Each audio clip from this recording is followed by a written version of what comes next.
एक छोटे से शहर नैनीताल की ठंडी वादियों में 5 दोस्तों का एक ग्रुप राहुल, अनन्या, विक्रम, प्रिया और साहिल कॉलेज की छुट्टियों में एक पुराने हवेली में छुट्टियां मनाने जाता है। ये हवेली राहुल के दादाजी की थी जो अब खंडहर बन चुकी थी। हवेली के अंदर उन्हें एक धूल भरी अलमारी में एक पुराना बोर्ड गेम मिलता है जिसका नाम है श्रापित खेल। गेम का डिब्बा पुराना और रहस्यमय लगता है, जिस पर नक्काशीदार प्राचीन प्रतीक बने हैं।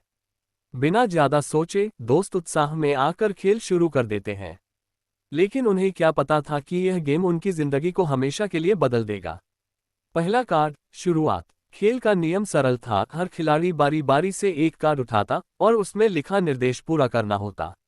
बोर्ड पर एक पुरानी घड़ी थी जो हर कार्ड के साथ टिक टिक करती थी। पहला कार्ड राहुल ने उठाया।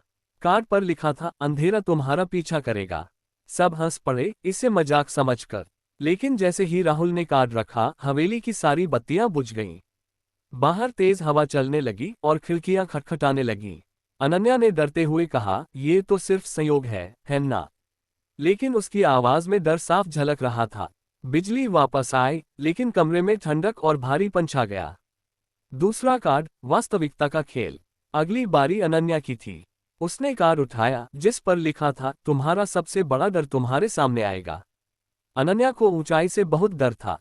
अचानक कमरे की छत गायब हो गई और वो एक ऊंचे पहाड़ की चोटी पर खड़ी थी। बाकी दोस्त उसे देख रहे थे, लेकिन वो अकेली थी, हवा के झोंकों में डगमगाती हुई। उसने चीखकर मदद मांगी और जैसे ही उसने कार्ड फेंका, वो वापस हवेली में थी, लेकिन उसका चेहरा डर से सफेद पड़ गया था। विक्रम ने गुस्से में कहा, ये क्या बकवास है, इस गेम को बंद करो। लेकिन जब उसने बोर्ड को उठाने की कोशिश की तो उसका हाथ जल गया, जैसे बोर्ड ने उसे चेतावनी दी हो। बोर्ड पर एक नया संदेश उभरा, खेल को पूरा करो वरना। तीसरा कार्ड, श्राप का असर। विक्रम ने डरते डरते कार्ड उठाया। उसका कार्ड कहता था, तुम्हारा अतीत तुम्हें पकड़ेगा। विक्रम का चेहरा पीला पड़ गया। उसने कभी दोस्तों को नहीं बताया था कि उसने कॉलेज में एक बार अपने दोस्त को धोखा दिया था, जिसके कारण उस दोस्त को निलंबित कर दिया गया। अचानक कमरे में एक छाया उभरी, उसके पुराने दोस्त की। छाया ने विक्रम को दीवार से टकरा दिया और गुस्से में उससे सवाल करने लगी। विक्रम चीखने लगा और जैसे ही उसने माफी मांगी, छाया गायब हो गई। अब तक सब समझ चुके थे कि यह कोई साधारण गेम नहीं था।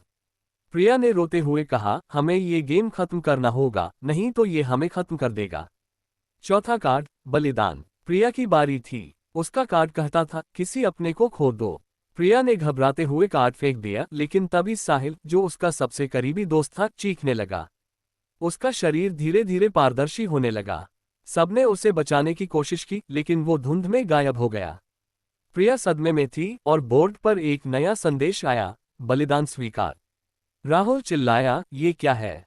हमें साहिल को वापस लाना होगा। लेकिन बोर्ड ने जवाब दिया, खेल खत्म करो। अंतिम कार्ड, मुक्ति या विनाश। अब सिर्फ 4 दोस्त बचे थे। साहिल के गायब होने से सब डर चुके थे, लेकिन उनके पास कोई चारा नहीं था। राहुल ने आखिरी कार्ड उठाया जिस पर लिखा था, सच का सामना करो या हमेशा के लिए कैद हो जाओ। कमरे में एक चमकदार रोशनी फैली और सबके सामने उनकी जिंदगी के सबसे बड़े सच उभरने लगे। राहुल को अपने परिवार के प्रति उसकी लापरवाही दिखी, अनन्या को उसकी ईर्ष्या, विक्रम को उसका अहंकार और प्रिया को उसका अपराधबोध। हर कोई अपने सच से जूझ रहा था। बोर्ड ने कहा, स्वीकार करो और मुक्त हो जाओ। चारों ने रोते हुए अपने अपने सच को स्वीकार किया। जैसे ही उन्होंने ऐसा किया, बोर्ड चमकने लगा और टुकड़ों में बिखर गया।